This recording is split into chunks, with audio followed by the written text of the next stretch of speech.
connection comes to you like a splash of cold water. Dark, cold water.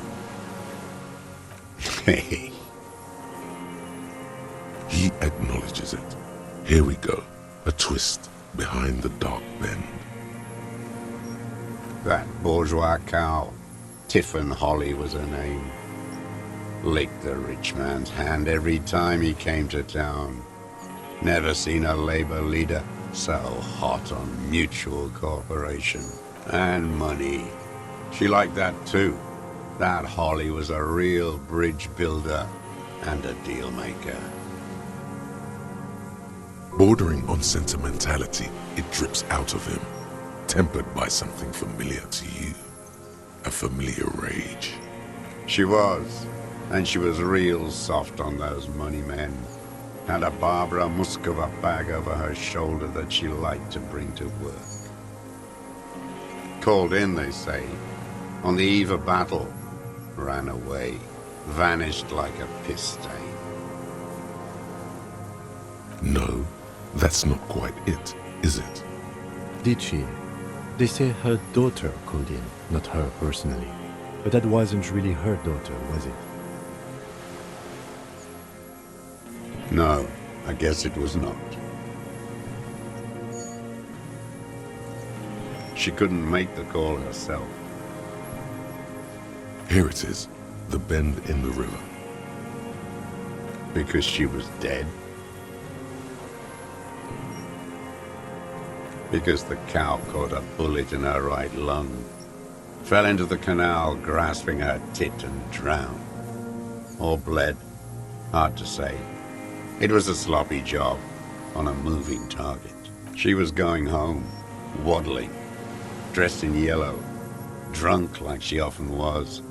The ruins are black around her, and she had a yellow leather bag under her arm.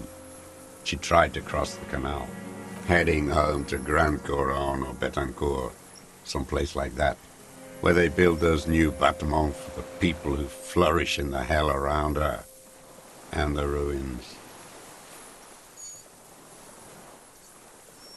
Someone shot her, or maybe the cow just fell. My memory is full of holes. All I know is... Another big spike of rage, different from the one he has for her.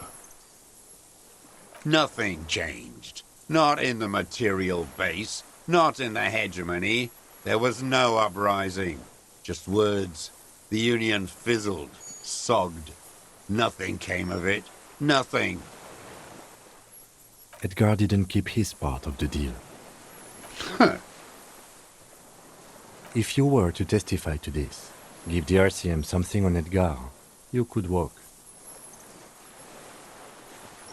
We would strike everything you've done and process you as a POW. You were in a war. You were on assignment. We could even extradite you to the Samaran People's Republic. A degenerate worker state. Goat shit. No, thank you. I'm Revacholian. My days are short. I will rot away here, in a moral intern cell. I will not testify to anything. I saw it happen, and I liked it. That's all I have to say. I didn't live and fight for 40 years to end up as a collaborationist. I've heard it on Channel 8, 40 AM, Radio Revachol, late night. Everyone is up. The best ones, the ones with heart, were slaughtered, trampled. The same old freezing hatred. Every fucking morning for 34 years. Throwing that ball. One ball against the other. I've always loathed that game. That is not a working class game. I don't care what they say on Radio June. Royalist ghouls played like it was life itself. Click, clack across the water each day. And that uniform, like a parrot's plumage. I won't even mention that he's a traitor to his race. A petanque maniac race traitor. What is there to be agitated about? The unholy ghoul? I love it there. It reminds me of everything we fought for. At least we killed Afristel and his kingsman. Glad. It's all gone. What? But you said I would be taken to the... This terror is the sum of all the uncontrollable movements and mood swings he's been exhibiting. Your Wayfarer rights have been suspended. Information provided to the officers on the scene will be used against you by the prosecution. You will be given legal counsel within 1 week and must face court in 44 days. Do you understand? Do you understand? But... No, I don't want to. I have to stay here. He's sweating. Beads are forming on his forehead. Pupils are dilated too. Eyes getting blacker and blacker. Your confirmation is not required, sir. Now on to the boat. There it is again. To your north, as it has been since you came to the coast. The reeds whisper, stalks rubbing against each other. But then, in the middle of it, something completely different. It sounds like a bow, very slowly being drawn against the strings of a violin. A very small violin, made of reeds and rushes. Maybe there is room for 3 on the boat.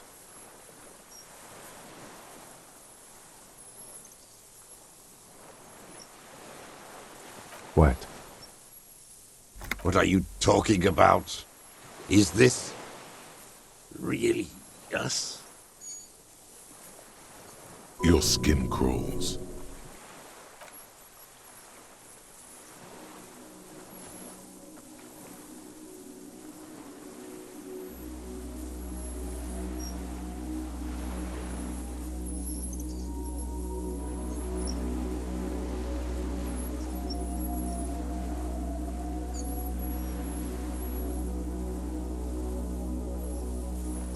A delicate tangle of arms and legs unfolds from the reeds, limb by limb, to then just stand there, moving its scythe-like arms in ghostly silence.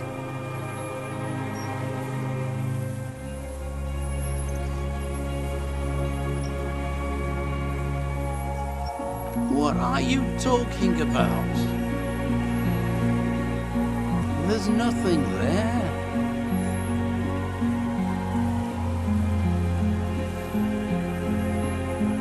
The stick insect is over 3 meters tall. It looks straight at you with its tiny pinprick eyes and its grotesquely small head.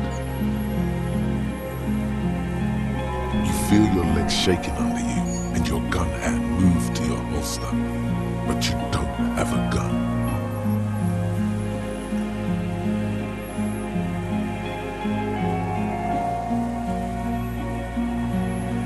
Tell me what you see, damn it.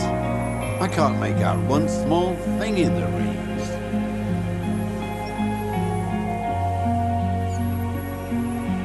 I can see it.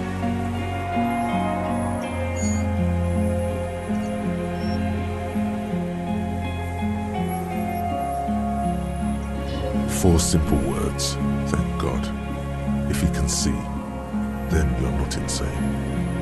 But that means it's really there, spinning slowly, in absolute silence, its limbs long and slender. Be very, very careful.